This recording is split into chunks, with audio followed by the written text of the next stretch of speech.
Hello friends, आज हम पढ़ेंगे importance of safety monitoring of medicine, जो कि जी फार्माकोविजिलेंस यूनिट फर्स्ट का सेकंड टॉपिक है। इम्पोर्टेंस मतलब इसकी क्या महत्वपूर्ण भूमिका है, सेफ्टी यानी सेफ्टी कैसे कर सकते हैं, मॉनिटरिंग मतलब इसको निगरानी में कैसे सकते हैं मेडिसिन्स को, इनकी सेफ्टी और मेडिसिन के बारे में बात करेंगे।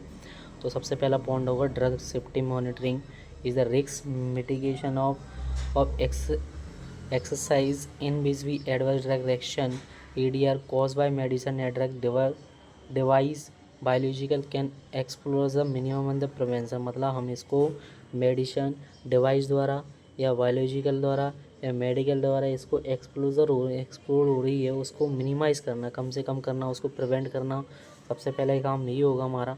देन इसके बाद दूसरा टॉपिक है, दूसरा पॉइंट आएगा हमारा, it is the process in which the exposed and unexpected drug reaction occurring due to the use of medicine in post marketing can be face identify. मतलब जो एक्सपेक्टेड और अनएक्सपेक्टेड जो एडवर्स रिएक्शन आ रहे हैं उनको क्या करना है, पोस्ट मार्केटिंग से पहले उसको आइडेंटिफाई करना है। या मॉनिटरिंग का काम सबसे पहले मोस्ट इंपॉर्टेंट मॉनिटरिंग का काम यही होता है कि एडवर्स इफेक्ट को सबसे पहले हमें क्या करना है, इनको जांच करना है।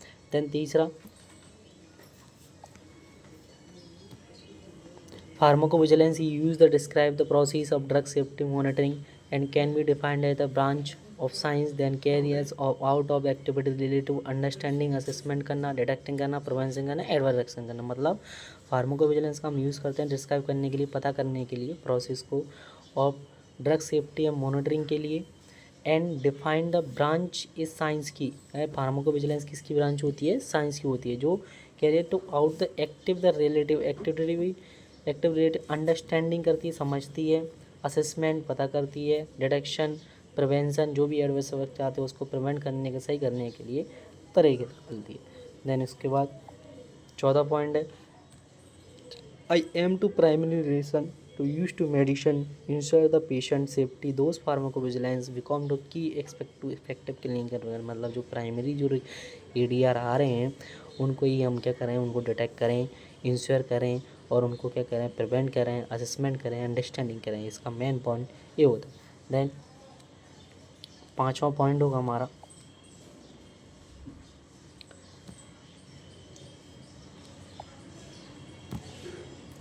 According to an article 17 NRA law द्वारा and drug and store and health institute in the organized ways used to in the consuming in therapeutic drug are include the inform the about the development of all unknown ADR caused by immediately to authority in government को। मतलब जो भी हमारे institute है और जो भी हमारी ऑर्गेनाइज है उसको पता पड़ता है जो भी ADR आ रहे हैं तो सबसे पहले हमारे जो गवर्नमेंट ऑथराइज है उसको बताना है।